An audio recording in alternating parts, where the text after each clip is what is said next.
pour voir le parallélisme des axes, comme je vous l'ai dit, et également pour mesurer du coup les espaces pour pouvoir positionner des implants, notamment dans les zones d'incisive latérale. Donc ça peut être intéressant pour voir si notre préparation orthodontique est suffisante à des visées implantaires.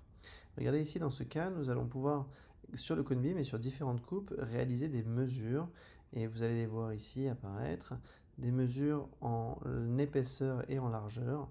Donc par exemple ici, je regarde pour savoir, ça c'est au niveau implantaire, la corticale, de corticale à corticale, donc vous voyez qu'ici on a 4,45 mm.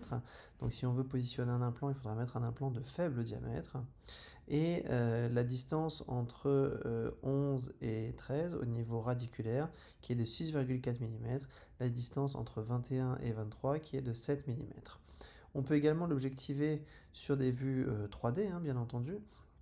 Donc on va le voir ici. Et on peut faire ces mesures directement sur une vue en 3 dimensions. Je vais vous zoomer un petit peu, comme ça vous allez pouvoir voir. Hop. Et donc on a des outils qui sont tout à fait performants et qui sont très intéressants pour aller juger le parallélisme des racines. Alors ne vous fiez pas à la densité osseuse, ici c'est pour vous afficher les racines et pour pouvoir prendre des mesures un petit peu plus précises. Et on a la possibilité, comme je vous disais, de voir un petit peu la distance qui est entre deux racines. Hop. Donc ici, hop, voilà. Donc voilà, c'est des possibilités qui sont offertes par le cone beam, faire des mesures sur les sites receveurs d'implants, vérifier les parallélismes, etc., etc.